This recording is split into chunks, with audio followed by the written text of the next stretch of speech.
warahmatullahi wabarakatuh. Dan juri yang terhormat serta rekan debat yang hebat-hebat. Mosi perdebatan kita pada hari ini yakni seberapa besar peran ijtihad dan interpretasi dalam menerapkan hukum Islam dunia modern di mana maka kami akan berdiri pada standing position pro yang secara tegas, lurus dan mantap setuju dengan mosi perdebatan kita hari ini, di mana dewan juri yang terhormat, maka izinkanlah saya selaku pembicara pertama untuk mengawali perdebatan dalam ranah historical, background, definisi dan urgensi. Dan juri yang terhormat, istijab bukanlah sekadar kebebasan berpendapat, tetapi merupakan sebuah metode penafsiran yang tetap berpegang pada sumber-sumber yaitu Al-Quran dan Hadis. Melalui istijab, para ulama atau cendekiawan menjawab persoalan-persoalan yang tidak ditemukan dalam teks secara eksplisit atau tidak dikemukakan dalam pada zaman Nabi Muhammad SAW. Dalam dunia modern dan dunia terhormat, istijab memberikan ruang bagi intelektualitas dan akal untuk menggali solusi atas persoalan yang mungkin tidak pernah terbayangkan sebelumnya. Dewan juri yang terhormat, seiring perkembangan zaman, masyarakat Islam di seluruh dunia menghadapi dinamika sosial dan politik yang terus berubah. Tanpa adanya peran ijtihad dan interpretasi, hukum Islam dapat menjadi stagnan dan tidak relevan bagi dengan perkembangan zaman yang modern sekarang. Dan juri yang terhormat, istijab memungkinkan hukum Islam untuk tetap responsif terhadap masalah-masalah yang seperti perubahan teknologi, globalisasi, dan isu-isu lainnya. Ini juga menjamin bahwa hukum Islam tidak hanya mengacu pada teks, tetapi juga mempertimbangkan perubahan zaman yang akan datang. Dewan juri yang terhormat serta rekan debat yang hebat-hebat. Untuk itu dewan juri yang terhormat, untuk menjamin suatu perdebatan yang objektif dan komprehensif, izinkan kami untuk mengupas satu persatu kata kunci dalam mosi perdebatan kita kali ini, di mana yang pertama adalah ijtihad, berasal dari kata syahadat yang berarti berusaha keras. Dewan juri yang terhormat, dalam konteks hukum Islam, ijtihad merujuk pada usaha maksimal yang dilakukan oleh seorang ulama atau cendekiawan untuk mengambil hukum Islam dari sumber-sumber utama yakni Al-Quran dan Hadis dalam rangka memberikan jawaban terhadap persoalan hukum yang tidak secara eksplisit disebutkan dalam teks-teks tersebut dan tidak digambarkan dan dicontohkan oleh Nabi Allah Muhammad SAW. Yang kedua, dewan juri yang terhormat serta rekan debat yang hebat-hebat.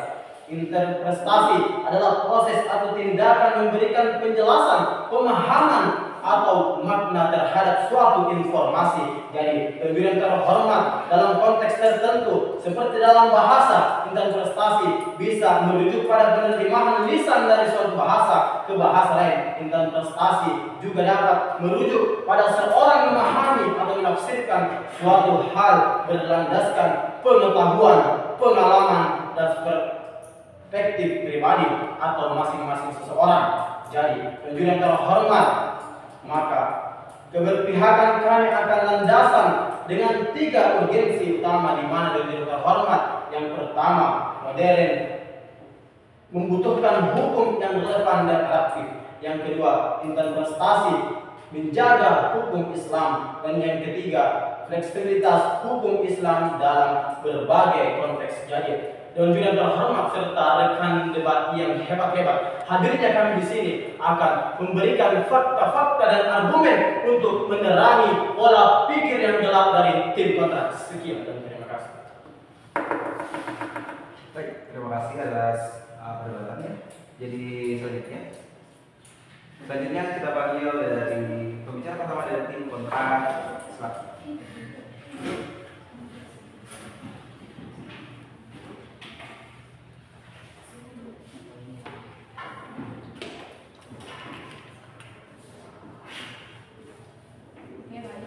Pidato saya akan mulai dalam hitungan 3, 2, 1. Assalamualaikum warahmatullahi wabarakatuh. Terima kasih kepada dewan juri yang ahli dan bijaksana, moderator yang kami hormati, kolega dari tim oposisi yang kami banggakan, dan para pemerhati debat sekalian.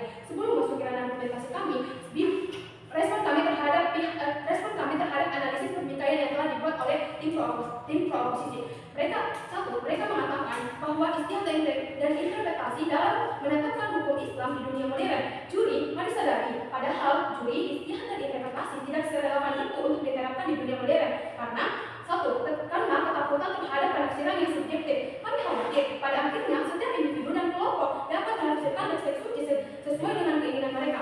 Mari masuk ke ranah organisasi kami.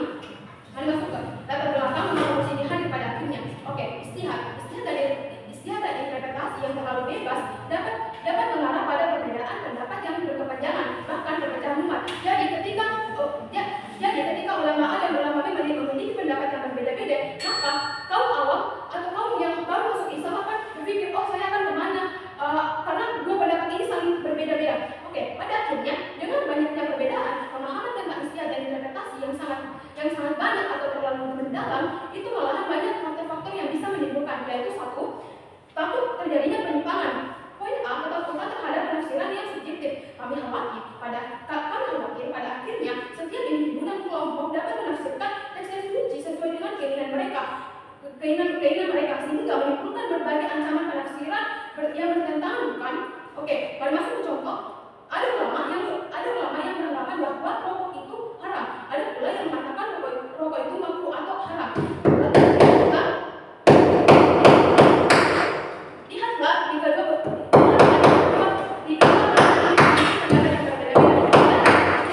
jadi ulama yang mengatakan rokok itu haram karena ulama yang mengatakan rokok itu boleh karena mereka itu merokok, karena mereka menjalankan yang namanya rokok. Terus yang kedua, ulama yang mengatakan rokok itu haram atau mubah karena mereka tidak menjalankannya. Jadi mereka mengatakan bahwasanya itu mubah, itu boleh kok, itu mubah atau haram. Oke, mari masuk ke poin B, ekstremisme. Ijtihad yang salah dapat menimbulkan gerakan ekstremisme yang mengatasnamakan agama Islam. Contoh pemboman. Jadi di Al-Quran sendiri tertulis bahwasanya ketika kita membunuh orang kafir itu dosa-dosa kita itu akan terhapus. Padahal juri, lihatlah mereka tidak terlalu menafsirkan akan hal itu. Jadi mereka membuat agama Islam sebagai fondasi mereka untuk melakukannya. Oke, mari masuk. Pun perlu kita untuk tidak melakukan penafsiran secara bebas karena bisa menyebabkan calon yang terjadinya moderat menjadi radikal atau radikal misalnya. Oke. Atau dua, keputusan ijtihad yang gagal dan memecahkan umat. Dampak dari keputusan ijtihad yang gagal dan memecahkan umat yaitu perbedaan pendapat atau penafsiran dapat memicu banyak konflik, apalagi untuk kaum awam terhadap Islam. Seperti yang saya katakan tadi, juri, bahwasanya ketika kaum awam ini baru masuk Islam dan dua ulama ini mengatakan bahwasanya rokok itu haram, terus satunya lagi mengatakan rokok itu boleh. Lalu mereka akan bingung, aku harus ikut kemana? Apakah rokok itu haram atau rokok itu mubah? Oke, mari masuk ke beban pembuktian yang harus dibuktikan oleh tim pro positif. Bagaimana kamu dapat membuktikan pada akhirnya ijtihad tidak akan membuat perpecahan umat karena perbedaan pendapat yang akan terjadi pada ijtihad tersebut. Masuk ke urgensi mengapa ijtihad pada akhirnya satu, menjaga kemudian ajaran. Ijtihad yang jauh bebas akan membuat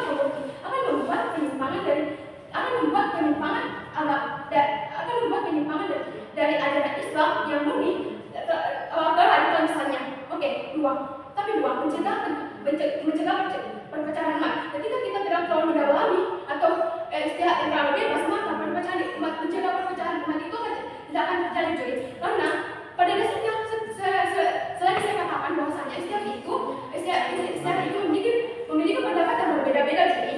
Oke, mari masuk ke status quo kami. Saat ini Islam memiliki fondasi yang kuat dalam Al-Quran dan hadis. Contoh, oke. Mengapa ijtihad dan interpretasi itu tidak seperti itu untuk ada di zaman modern?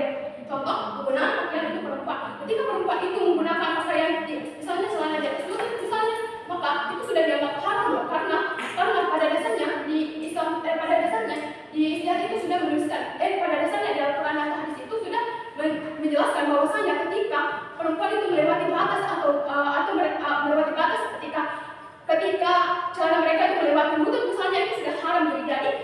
Jadi mengapa ijtihad itu tidak perlu dijelaskan sedetail-detailnya di zaman sekarang? Oke, mari masuk ke yang kedua, halal atau haramnya makanan. Oke, juri. Ketika kita sudah mengetahui bahwa dalam makanan itu ada gelatin yang mengandung babi, itu sudah dinyatakan haram, juri. Jadi mengapa ijtihad dan Oke, mari masuk ke poin ketiga, Bitcoin. Judi ketika Bitcoin, perjudian di Islam itu sudah dianggap haram, Budi. Jadi ketika orang bermain Bitcoin atau perjudian itu misalnya mereka tidak perlu ditanya oke ini haram atau halal tadi. Oke, namun penggunaan istilah dan interpretasi yang terlalu bebas di era modern menimbulkan banyak perbedaan, Budi. Hal ini berisiko memunculkan ketidakpastian hukum, perpecahan, dan bahkan penyimpangan dari nilai-nilai agama. Kalau penyimpangan dari nilai-nilai agama seperti yang saya jelaskan tadi, yang tadinya mereka hanya lurus atau radikal, tapi mereka kan condong ke kiri atau radikal. Jadi, kami akan menjelaskan secara tegas bahwasanya istilah dan interpretasi itu tidak sepenting itu di zaman modern, karena banyak loh sesuatu yang sudah dijelaskan oleh Al-Quran dan hadis itu sudah terjawab di Al-Quran dan hadis itu. Oke, mari masuk ke argumentasi utama yang akan dijelaskan oleh pembicara pertama, menjaga kemudian adalah kedua mencegah perpecahan secara tegas, lugas, dan mantap. Kami sangat menunggu si perbedaan kita pada kali ini. Oke, baik. Untuk melanjutkan perdebatan, sekarang memanggil pembicara kedua dari tim Pro.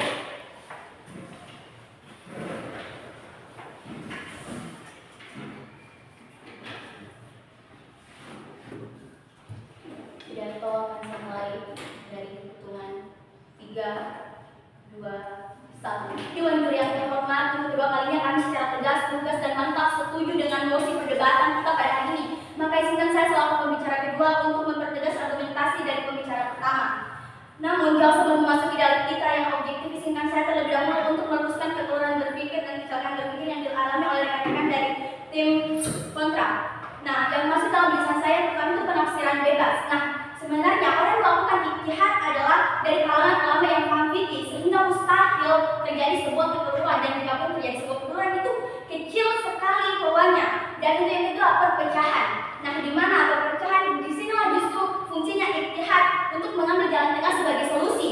Nah, masuk pada argumentasi kami yang pertama. Ijtihad sebagai metode dinamis dalam menanggapi tantangan sama, di mana ijtihad merupakan metode penting dalam mengembangkan hukum Islam yang sesuai dengan kebutuhan zaman. Secara tradisional, hukum Islam telah terbentuk melalui interpretasi terhadap teks-teks Al-Quran, hadis. Namun dalam konteks dunia modern yang dinamis, ijtihad memberi ruang bagi ulama untuk memberikan fakta sesuai dengan perubahan sosial, budaya, dan ekonomi. Hal ini sangat penting agar hukum Islam tidak hanya terjebak pada teks-teks klasik, tetapi juga menjawab isu kontemporer, karena seperti yang kita ketahui banyak sekali kejadian-kejadian di masa lalu yang belum terjadi di masa sekarang. Nah, bukti empirisnya di Indonesia sendiri, ijtihad terbukti memainkan peran penting dalam pengembangan hukum Islam yang relevan dengan masyarakat. Contohnya adalah pembentukan Komunikasi Hukum Islam (KHI) yang mengatur berbagai aspek kehidupan umat Islam, termasuk perkawinan, warisan, pewarisan. KHI yang diadopsi melalui keputusan Presiden pada tahun 1991 menunjukkan bagaimana ijtihad diterapkan dalam menyelesaikan hukum Islam dalam konteks sosial Indonesia yang pluralistik. Proses ini melibatkan para ulama yang melakukan ijtihad untuk menerjemahkan prinsip-prinsip hukum dalam Islam dalam konteks yang lebih aplikatif. Nah, mengapa kami sangat pro terhadap ini? Karena ijtihad memungkinkan kaum Islam tetap relevan dan adaptif dalam menghadapi permasalahan-permasalahan kontemporer. Tanpa adanya ijtihad, hukum Islam akan terjebak dalam interpretasi yang kaku dan tidak bisa berkembang secara seiring perubahannya zaman. Nah, silakan. Bagaimana kamu dapat mengatakan bahwa hukum Islam itu akan kaku? Padahal ada kok hal-hal yang tidak perlu diijtihadkan, misalnya seperti halnya seperti pembicaraan atau kami tadi mengatakan dalam seperti hanya merokok dan lain sebagainya. Nah, perlu kita ketahui bersama teman-teman bahwa Al-Quran itu tidak terikat oleh zaman, di mana karena tafsirnya yang dia itu tidak bersifat objektif itu menjelaskan sesuatu yang pasti, dia masih bisa ditafsirkan dengan lain. Oleh karena itu, Al-Quran tidak terikat oleh zaman. Nah, kembali lagi pada contoh yang lain saya dalam dunia modern berdasarkan data empiris seperti penggunaan teknologi bayi tabung, teknologi reproduksi yang kemungkinan membantu sama suami istri untuk melakukan anak untuk melahirkan keturunan. Namun teknologi ini pernah menimbulkan perdebatan di kalangan ulama terkait kesusahan tersebut dengan hukum Islam. Nah, sebagai ijtihadnya melalui proses ijtihad tidak Majelis Ulama MUI mengeluarkan fakta yang memperbolehkan sel telur dan sperma dari pasangan suami istri yang terlibat melihatkan pihak anak dan perempuan. Jika keterlibatan pihak ketiga seperti pendonoran sperma dan telur, maka itulah yang dikatakan dapat menimbulkan nasab dan ketidakjelasan keturunan. Nah, memberikan solusi jalan tengahnya. Nah, fatwa ini menjadi pedoman hukum dan penerapan di Indonesia, memberikan jalan tengah bagi pasangan yang kesulitan memiliki anak untuk menggunakan teknologi, asalkan prosedur ini dilakukan sesuai dengan prinsip syariah. Nah, yang ketiga, ijtihad sebagai sarana penyelesaian hukum dan perkembangan zaman, di mana ijtihad memungkinkan hukum Islam untuk beradaptasi dengan perubahan sosial, ekonomi, dan teknologi. Salah satu contoh nyata dan perkembangan yaitu perbankan syariah di Indonesia. Pada awalnya, sistem perbankan Islam menggunakan prinsip sebagai alternatif. Bagaimana kamu dapat membuktikan pada akhirnya Islam tidak akan membuat umat muslim terpecah? Padahal banyak ulama yang berpendapat secara bebas dan mengartikan sesuatu itu dengan secara bebas. Nah, begini teman-teman, kembali lagi pada jawaban saya yang pertama bahwa orang yang melakukan ijtihad itu adalah orang-orang yang ahli fikih, yang ulama yang paham fikih. Jadi perlu saya tegaskan bahwa orang yang telah sampai pada tahap fikih itu mustahil melakukan sebuah kesalahan. Dan jika pun itu terjadi, itu sangat kecil kemungkinan dan bahkan mustahil sekali. Nah, kembali lagi pada argumen saya. Salah satu contoh nyata dari perkembangan perbankan syariah di Indonesia pada awalnya sistem perbankan menggunakan prinsip sebagai hasil aplikasi sistem bunga riba yang bertentangan dengan ajaran Islam. Seiring dengan perkembangan ekonomi global dan kebutuhan masyarakat, Majelis Ulama Indonesia MUI mengeluarkan fatwa mengenai perbankan syariah yang menjadi sumber hukum bagi penerapan sistem perbankan tanpa riba di Indonesia. Ini menunjukkan bagaimana ijtihad dalam hukum Islam dapat mengakomodasi kebutuhan ekonomi modern sekaligus menjaga prinsip-prinsip syariah. Nah, dalam hukum Indonesia sendiri, Undang-Undang Nomor 21 tahun 2008 tentang perbankan syariah merupakan hasil dari penerapan ijtihad dan interpretasi hukum Islam. Fatwa MUI menjadi referensi yang sah bagi hukum negara dan mengatur transaksi perbankan syariah. Ini menunjukkan bahwa ijtihad memberikan dasar hukum yang sah dan diterima di negara untuk sektor ekonomi modern yang berbasis syariah. Nah, terakhir sebagai argumen terakhir, ijtihad dalam mengatasi isu hak perempuan dan keluarga dalam masalah warisan dan hukum keluarga. Ijtihad berperan penting dan sangat besar mendalam perubahan sosial dalam hak-hak perempuan. Meskipun hukum Islam tradisional membedakan hak laki-laki dan perempuan, dengan ijtihad yang bisa kita lakukan oleh para ulama Indonesia, prinsip keadilan yang sosial diterapkan untuk menyelesaikan hak waris perempuan dengan konteks modern. Di Indonesia, pengadilan agama mulai memberikan solusi yang lebih adil dalam pembagian harta warisan bagi perempuan, mengingat peran perempuan dalam ekonomi dan kehidupan sosial ini lebih besar. Nah, fatwa ini dan keputusan pengadilan agama di Indonesia yang menyelesaikan hukum warisan dengan konteks modern yang berlandaskan pada prinsip ijtihad, hukum warisan yang bersifat fleksibel dan bisa dipertimbangkan ulang berdasarkan konteks zaman, menunjukkan bagaimana ijtihad dan hukum Islam dapat memastikan hak perempuan di bidang ekonomi dan keluarga tetap terlindungi. Ijtihad dan interpretasi dalam menetapkan hukum Islam di dunia modern memiliki peran yang sangat besar. Berdasarkan bukti yang jelas bahwa ijtihad memungkinkan hukum Islam untuk tetap relevan dan dapat diterapkan pada setiap zaman. Karena dia tidak terikat pada dasar jurisdiksi yang dihasilkan dari ijtihad ini, memberikan dasar hukum yang jelas, sah, dan baik dalam sistem hukum Indonesia maupun dalam masyarakat muslim global, menciptakan sistem hukum yang adaptif, responsif, dan tetap berpegang pada prinsip-prinsip Islam. Ijtihad bukan hanya penting, tetapi juga sangat dibutuhkan untuk mengakomodasi perkembangan zaman dan menyelesaikan isu kemudahan dan rencana tetap menjamin nilai. Alasan tersebut, Pak. Terima kasih. Terima kasih banyak. Untuk melanjutkan perdebatan, saya akan memanggil pembicara kedua dari tim.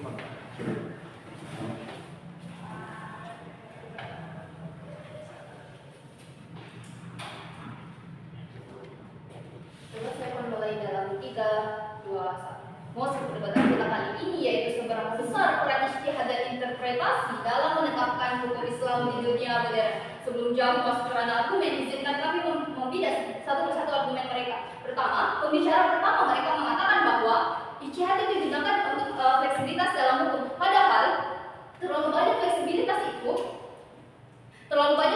fleksibilitas akan menyebabkan yang namanya terjadi perpecahan umat.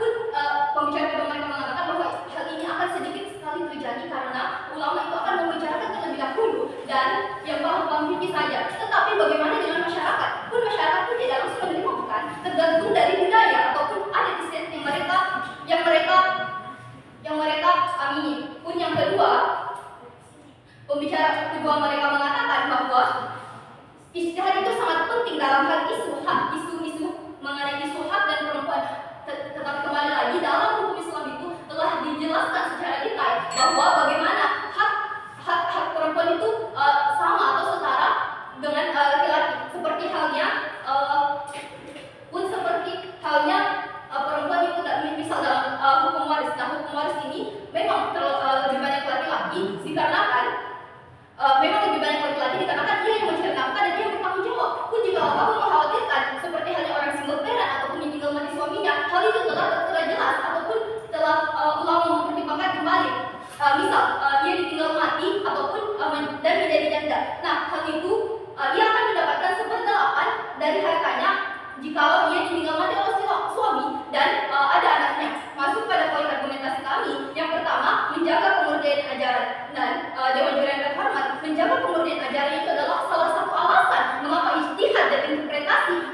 dapat membuat ataupun menafsirkannya sesuai secara bebas tanpa disiplin ilmu.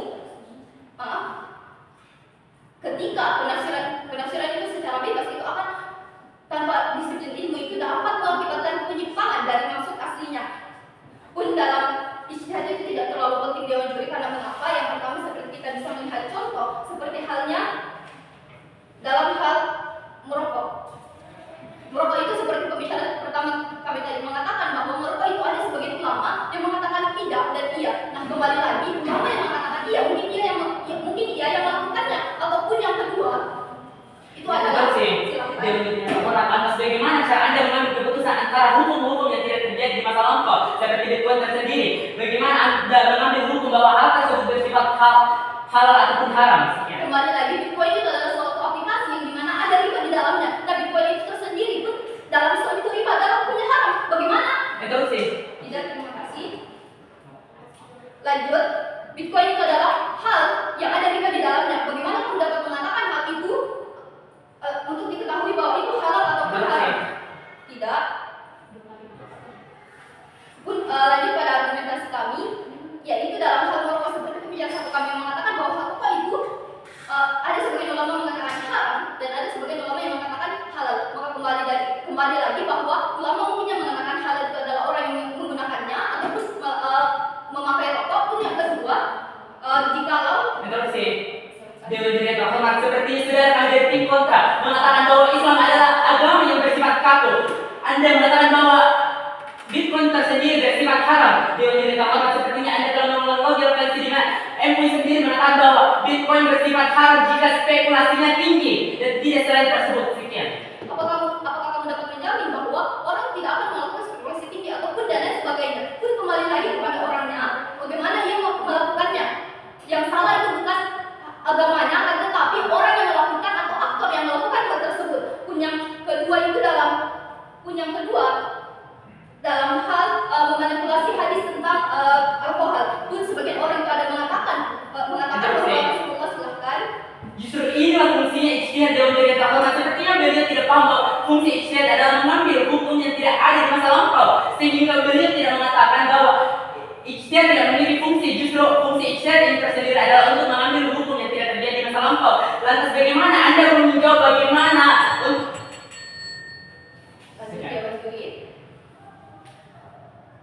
kembali lagi bahwa hukum semua memang tidak terjadi masa lalu, akan tetapi itu pasti ulama akan membicarakannya.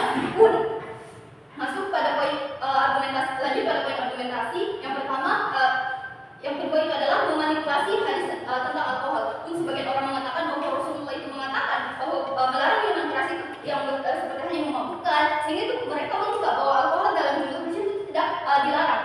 Padahal aslinya Rasulullah itu mengatakan bahwa apa saja yang memabukkan itu dalam jumlah besar, maka dalam jumlah kecil itu tetap haram. Yang kedua, mencegah perpecahan umat. Kembali lagi bahwa terlalu banyak ijtihad dalam hukum Islam itu akan menyebabkan orang kebingungan. Seperti pembicara satu kami mengatakan bahwa terlalu banyak ijtihad dan interpretasi itu akan mengakibatkan orang bingung yang mana dia akan pilih. Pun ulama A mengatakan bahwa rokok itu haram, ulama B itu mengatakan bahwa itu halal, bahwa dia pun bingung bahwa saya harus memilih yang mana.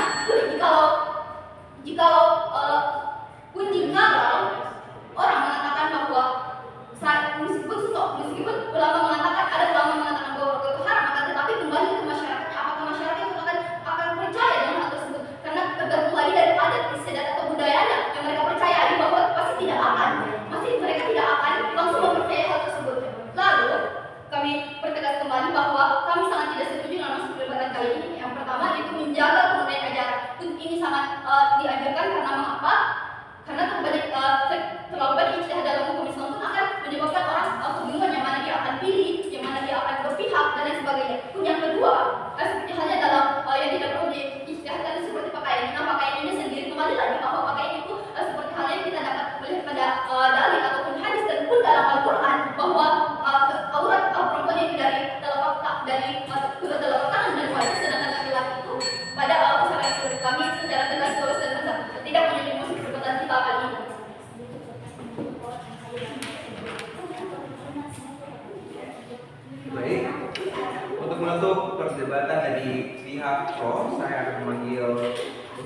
dari tim pro.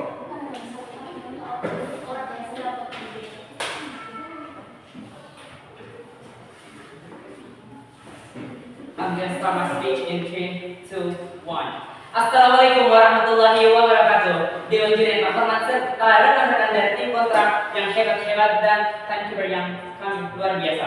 Dewan juri yang terhormat, izinkan kami untuk membidas terlebih dahulu materi dari tim kontrak sebelumnya. Yang pertama adalah penafsiran bebas. Sudah kami katakan bahwa tidak ada penafsiran bebas, bahwa hal-hal yang melakukan ijtihad adalah terdapat dari ulama-ulama yang hebat-hebat dan paham terhadap fikih tersendiri. Yang kedua adalah menyiru mengatakan bahwa Islam adalah otentik. Justru Islam, jika kita mengenal bahwa Islam otentik, maka kita sama saja mengatakan bahwa Islam itu adalah agama yang kaku dan tidak bersifat dinamis dan tidak akan sejalan dengan asaman. Yang ketiga adalah pengambilan.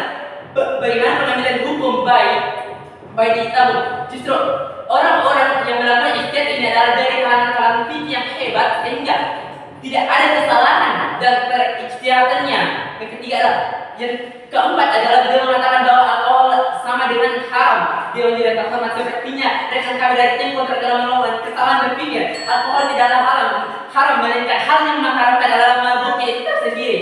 Pernyataan terakhir dari teman kami dari tim kontrak mengatakan bahwa agama dan budaya bersama. Sesungguhnya agama dan budaya adalah suatu hal yang berbeda yang tidak bisa kita kaitkan sendiri. Silakan saudaraku. Lalu bagaimana dengan ulama di Indonesia sudah menguasai fikih dan di Indonesia sendiri memiliki ulama fikih yang bukan hanya satu juri. Lalu bagaimana ketika dua ulama memiliki perbedaan pendapat yang berbeda-beda, hal itu bisa menyebabkan perbedaan pendapat, itu bisa menyebabkan perpecahan umat terjadi, boleh. Baik, dewan juri terhormat, sepertinya bahwa setiap orang memiliki pendirian untuk memiliki apa yang mereka percaya terhadap ijtihadnya itu tersendiri. Jadi orang mempunyai bebas pendapat untuk percaya ataupun tidak terhadap ijtihad tersebut. Dan sampailah kita kepada kesimpulan, silakan saudaraku. Berarti kamu menyetujui bahwa ijtihad dan interpretasi itu tidak bagus itu untuk diterapkan karena kamu menyetujui argumen kami. Dewan juri terhormat, sepertinya mereka tidak paham bahwa ijtihad tersebut sangatlah penting untuk mengatasi permasalahan hukum-hukum yang tidak terjadi di masa lampau. Dan sebagaimana kita mengambil hukum-hukum yang tidak ada terjadi di masa lampau, hal tersebut akan menjadi sifatnya netral. Sehingga bagaimana Anda mengambil hukum-hukum tersebut? Sampailah kita kepada sesi kesimpulan. Yang pertama adalah, silakan saudaraku. Lalu bagaimana pada kaum awam yang baru masuk Islam dan tidak mengerti bahwa ketika perbedaan pendapat ini terjadi, mereka akan bingung akan mengikuti yang mana. Dewan juri terhormat, sepertinya mereka tidak paham bahwa Indonesia memiliki satu badan Islam yang terkenal yaitu MUI. Oleh karena itu, kita harus percaya terhadap badan Islam kita sendiri yaitu MUI yang terdiri atas ulama yang hebat serta paham fikih. Kesimpulannya adalah relevansi ijtihad di dunia modern. Ijtihad adalah mekanisme dinamis dalam Islam untuk memungkinkan hukum-hukum terjadi secara fleksibel sehingga ada hukum-hukum yang terus berjalan, dan Islam adalah suatu agama yang dinamis. Yang kedua adalah fleksibilitas dalam interpretasi. Interpretasi hukum Islam bukanlah bentuk pelemahan syariat, melainkan cara untuk memastikan syariat tetap berjalan, dan Islam adalah agama dinamis. Yang ketiga adalah kontekstualisasi hukum. Tim kami juga telah menegaskan bahwa hukum Islam tidak boleh diterapkan secara kaku tanpa adanya hukum untuk mempertimbangkannya. Dalam dunia global dewan juri terhormat yang semakin terhubung, kontekstualisasi hukum ini melalui ijtihad adalah kunci untuk menjawab tantangan di era global.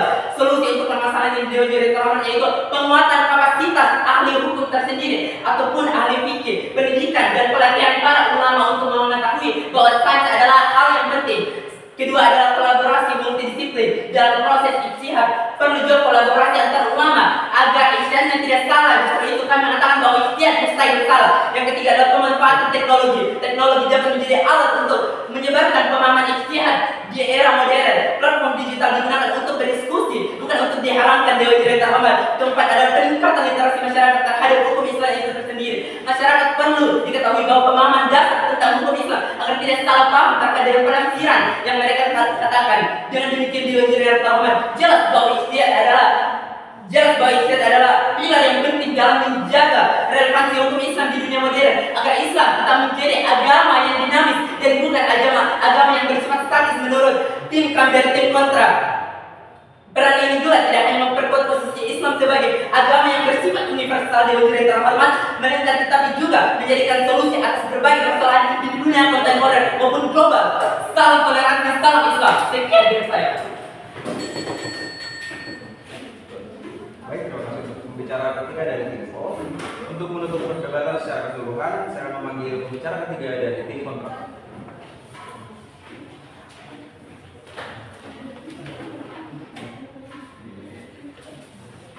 Baik, pidato akan saya mulai dalam 3, 2, 1. Mosi kita kali ini adalah seberapa besar peran istihad dalam dan interpretasi dalam menetapkan hukum Islam di dunia modern. Baik, teori. Sebelum memasuki tatanan ranah argumentasi kami, saya akan membidas satu persatu argumentasi yang telah dibawakan dari pihak mereka. Poin pertama, pembicara satu mereka selalu mengatakan bahwa hukum Islam akan sah dan tidak relevan. Dewan tidak terhormat. Mereka sangat tidak memperhatikan dampak buruk dari istihad itu sendiri, seperti ketidakpastian hukum yang akan terjadi kalau tidak terhormat. Poin kedua adalah fleksibilitas. Mereka mengatakan bahwa fleksibilitas dalam hukum. Dewan tidak terhormat. Mereka sangat tidak pernah melihat yang akan terjadi dan perpecahan dalam umat Islam itu sendiri. Dewan tidak terhormat. Poin ketiga adalah mereka mengatakan bahwa orang yang melakukan istihad adalah orang yang mampu, yaitu mampu fikih, tapi mereka sama sekali tidak menjelaskan secara rinci. Dewan tidak terhormat. Mampu secara fikih seperti apa, orangnya seperti apa, ulama-ulama seperti apa, mereka sama sekali tidak menjelaskan secara rinci. Dewan tidak terhormat. Kemudian poin yang keempat adalah mereka mengatakan bahwa Al-Quran tidak terikat oleh zaman. Lihat lagi, mereka sama sekali tidak melihat dampak dan contoh yang kami ambil, seperti pakaian, seperti makanan yang sudah sangat jelas dibawakan oleh pembicara satu dan pembicara kedua kali, di mana pakaian adalah sudah sangat jelas bahwa ketika orang-orang itu menggunakan pakaian yang ketat, pasti ada hukumnya haram, pasti ada sesuatu hal yang tidak boleh dilakukan. Hukumnya seperti makanan.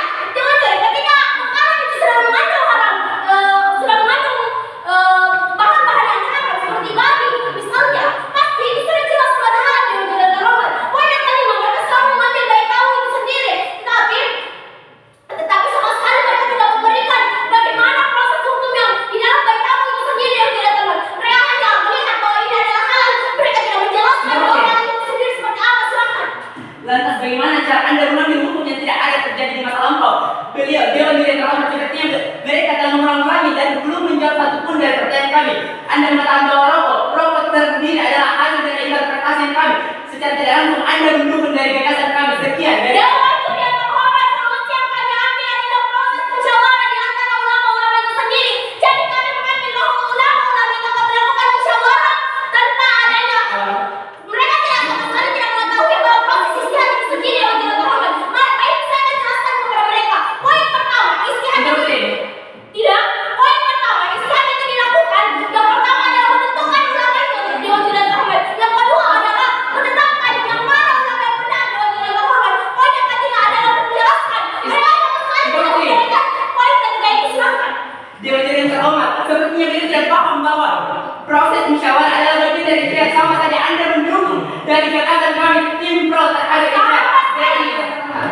Dewan tidak terhormat. Mereka sama sekali juga tidak mengerti karena mereka terlalu cepat memberikan instruksi yang dimana kami belum jelas memberikan apa yang kami maksud. Dewan tidak terhormat. Yang kami maksud adalah musyawarah yang benar-benar ada di dalamnya, yaitu kesetujuan, dan di mana di dalamnya itu benar-benar sudah jelas. Dewan tidak terhormat. Baik, poin kelima adalah tidak saudaraku. Poin kelima adalah mereka membawakan bahwa istihad itu mustahil salah. Dewan tidak terhormat. Ini yang sangat penting kan kita sadari bersama.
sehingga saya bangga menjadi tim